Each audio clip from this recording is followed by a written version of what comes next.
Hi guys, welcome back to my channel. John here again. So, guess what? Today we have something amazing for you. I know this page has sort of been about travel and lifestyle, but this time around I have something for the photographers in the house, right? And pretty much I have a special guest with me today, and I'm gonna go ahead and introduce her later. But she's a doctor, and she's also very, very, very well experienced in the creative world. She's also a content creator and a YouTuber, and pretty much she's just here to talk about how, as a creator, or as a content creator, or as a photographer, how your work practices, your work ethic, and all of that, can affect your. I mean, I'm not the professional here, so I'm not going to even say anything about it. I'm just going to let her. So, getting right into it, let me give you our superstar Dr. Lade.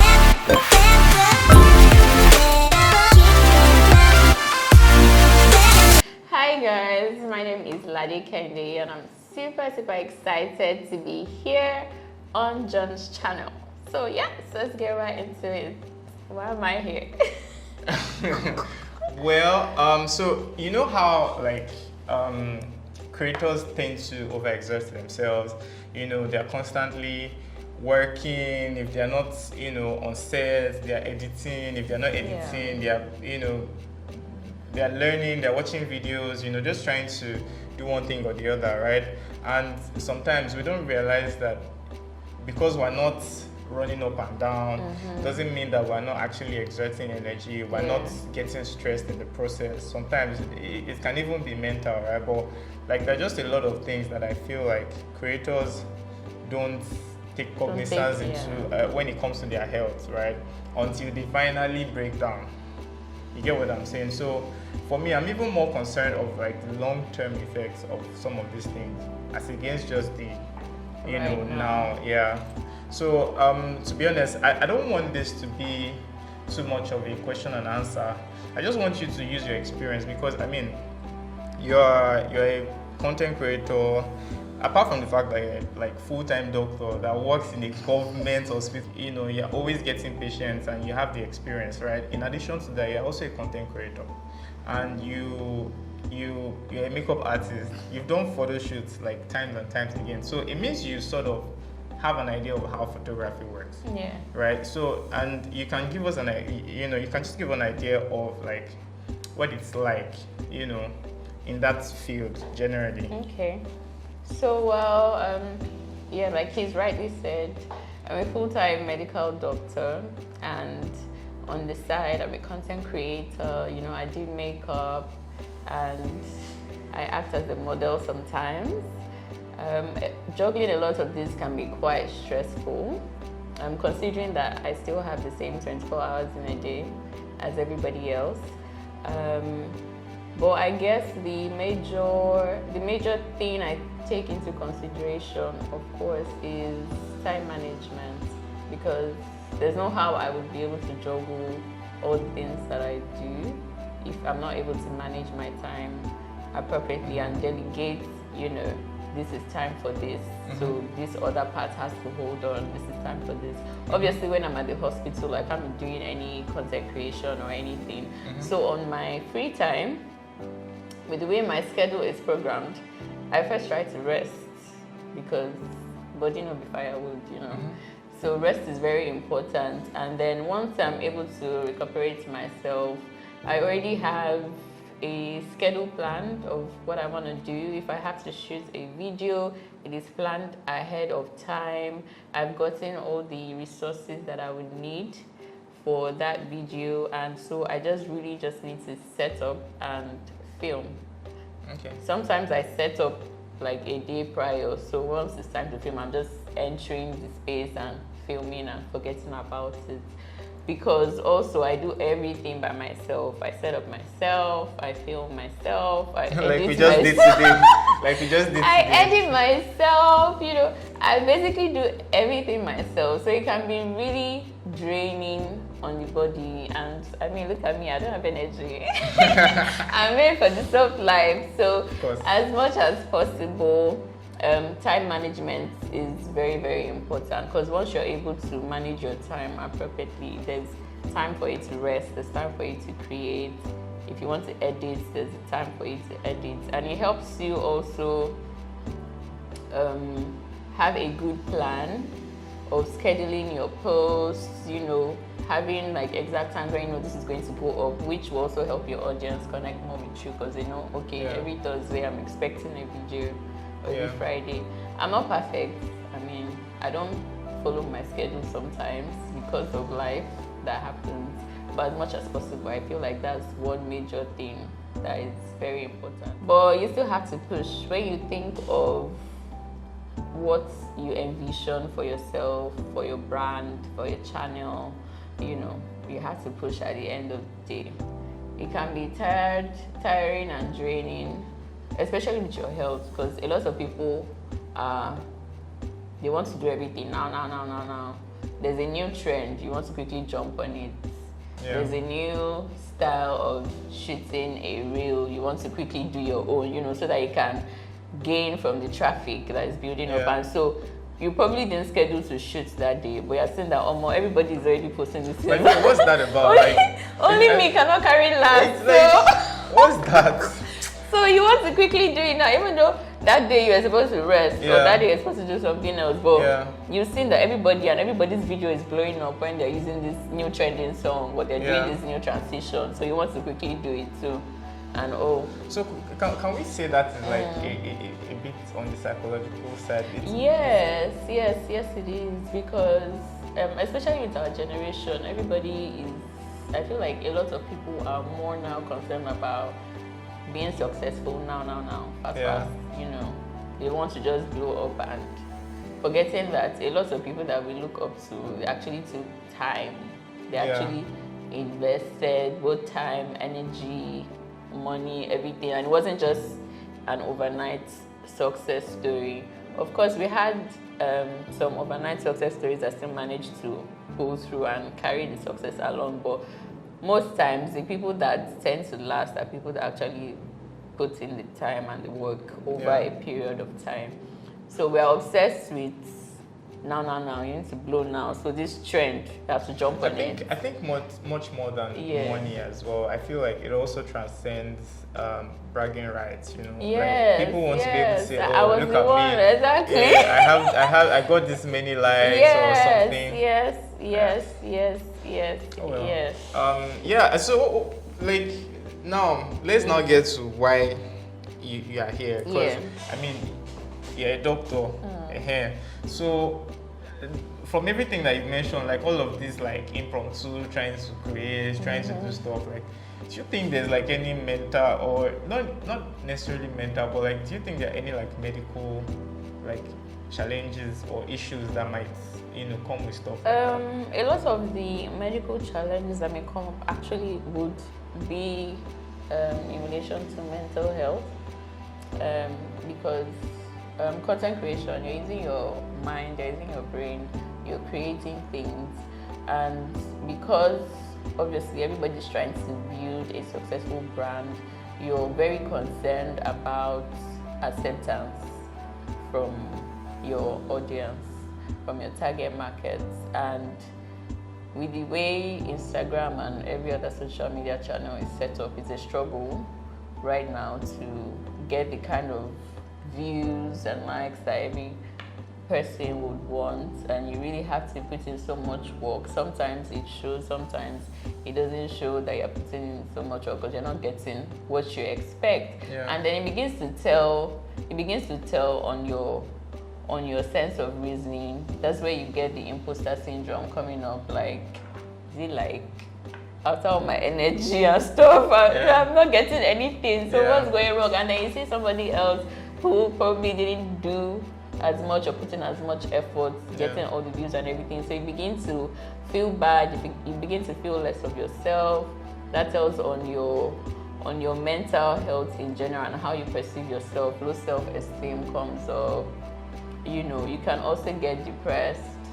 about Nothing it. happens to photographers. If So you you put- see people, yeah. you see people like quitting photography. Yes, because Someone else's picture is better. I'm telling you, it's crazy. Like, and of course, it would also vary from person to person depending on how strong you are mentally as a person. So if Yeah. you're somebody that's easily swayed by people's opinions and Yeah. all of that, if you're not getting the views, you're not getting the likes, it's going to tell on you, and then you just see yourself shutting yourself out. Even that thing that you started because you actually enjoyed doing it, Yeah. you totally just forget about it. And then of course those are already some symptoms of depression, when you don't engage in normal activities that you usually do that excites you, and then you're not even interested in your normal day-to-day activities. You just want to sit down and just, be sad about what's going on in yourself.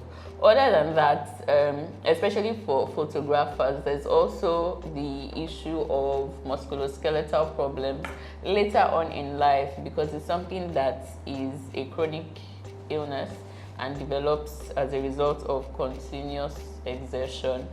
So as photographers, you're always carrying, not always, but most times, heavy gears everywhere. You're in awkward positions. Always, actually. Shooting. Always. You're in awkward positions, trying to get the perfect shots. You're bending like this, you're turning upside down, somersaulting, just to try to get the perfect, the perfect shots. And it's not something that you do once and forget about. It's something that you do almost Over every years, time, yeah. and you're doing it over the years. Your body is not actually designed to function in that way, because over a period of time, your muscle starts aching. Obviously, as you're growing old, your bones are also getting weaker, and you've exerted all of this stress every day for the past how many years? 30 years, 40 years. Yeah. Then later in life, you start saying, oh, you're having low back pain, you're having muscle aches, and all of that. So that's something that could happen more frequently with photographers. So is that making photography to now seem like some form of hazardous? Well, every occupation has its hazards. So now it's really up to the individual to try to identify what are the possible hazards and plan on how you want to, not necessarily avoid, but work around it so that it actually doesn't get to a space where it's now affecting you physically or mentally, health-wise in general. So how can we prevent, because if you can't necessarily tell people to stop photography because of how it's affecting them, right? So how can they prevent some of these long-term bone issues? So that's where it's important to rest. Rest, go and sleep for once. That's expensive. That rest that you're calling. Go and sleep for once. It's expensive. Sleep is one of the most important things for every human being, but a lot of people do not sleep because you feel the time that you're going to be sleeping, you could have done this, you could have done that. A lot of content creators are up at night editing. Your screen time is a lot because of how many hours you're using to edit, and probably editing every day. That's also going to tell on your eyes. A lot of people don't wear the lens that helps to block out the rays from the screen. So rest is important. Your brain needs to rest, because as you're shooting or filming, you're also making use of mental energy. Yeah. And if your brain, you don't have to be calculating or doing something where you're really active for you to be using your brain. Just sitting down and thinking, you're using your brain. Yeah. So you need to rest. Your brain needs to rest. A minimum of 6 hours in a day should be resting, sleeping. Shut down. 8 hours. Minimum of 6. It can be more than 6. Okay. You can do 7, you can do 8, but the minimum should be at least 6 hours in a day, every day. And the whole notion of, let me stress myself throughout the whole week, then weekend you now sleep, morning to night or Saturday, it doesn't work out, because as you stress your brain from Monday to Friday, there's no rest. There are already repercussions.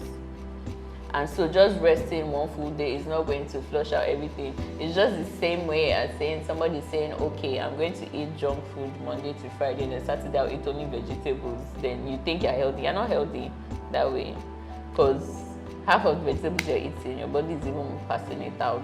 Yeah. And it's not really doing anything. And all the other junks that you've eaten, they've accumulated in your bloodstream, the cholesterol, everything is building up. So that resting one day is not going to block out all the days that you haven't rested. So as much as possible every day, try to rest. So can we dwell on stress?